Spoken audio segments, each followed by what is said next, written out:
السلام علیکم دوستو، میں ہوں ایان اور آج کی اس ویڈیو میں ہم آپ کو شب قدر کی رات میں پڑھی جانے والی نفل نماز کا مکمل طریقہ بتائیں گے کہ کس طریقے سے شب قدر کی رات میں ہم عبادت کریں، کس طریقے سے نفل نماز کو پڑھیں اور کیا کیا پڑھیں۔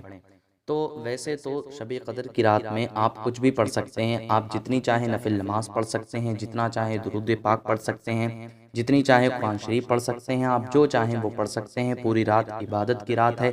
آپ جتنی دیر چاہیں یا پھر آپ پوری رات چاہیں اتنی دیر یا پوری رات عبادت کر سکتے ہیں، یا پھر جو میں آپ کو نفل نماز کا یہ طریقہ بتا رہا ہوں آپ اس طریقے سے بھی نفل نماز کو پڑھ سکتے ہیں۔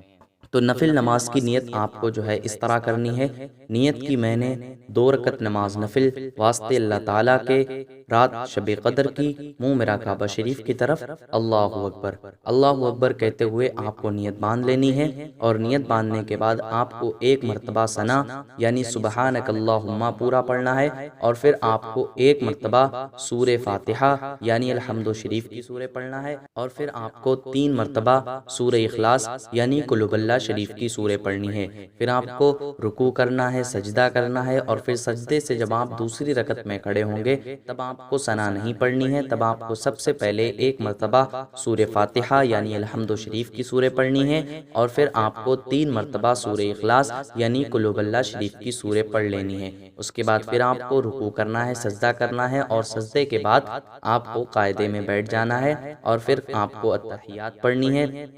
اتحیات پڑھتے ہیں، اور پھر اس کے بعد آپ جو بھی درود ابراہیمی وغیرہ جو بھی آپ پڑھتے ہیں وہ نارمل نماز میں اسی طریقے سے آپ اس میں بھی پڑھ کر سلام پھیر دیجئے۔ یہ آپ کی 2 رکعت نفل نماز مکمل ہو گئی۔ اب آپ چاہیں اسی طریقے سے جتنی نفل نماز چاہیں اتنی ادا کر سکتے ہیں، یا پھر آپ کو اگر سورہ اخلاص یاد نہیں ہے یا پھر کوئی اور سورہ یاد ہے تو پھر آپ اس کی جگہ پر کوئی اور بھی سورہ پڑھ سکتے ہیں۔ اگر آپ اور کوئی سورہ پڑھتے ہیں تو چاہے آپ ایک ایک مرتبہ پڑھ لیجئے، چاہے آپ 3 مرتبہ پڑھ لیجئے، آپ کو جو سورہ یاد ہوں وہ سورہ آپ اس رکعت میں پڑھ سکتے ہیں۔ اور اگر آپ کو جتنی نماز پڑھنی ہے، آپ کو 2 رکعت کر کے اس طریقے سے آپ جتنی نماز چاہیں اتنی نماز پڑھ سکتے ہیں۔ امید ہے آپ کو پورا طریقہ سمجھ میں آ گیا ہوگا۔ اگر کوئی کنفیوژن ہے تو آپ کمنٹ میں پوچھ سکتے ہیں، ہم آپ کے سوال کا جواب ضرور دیں گے۔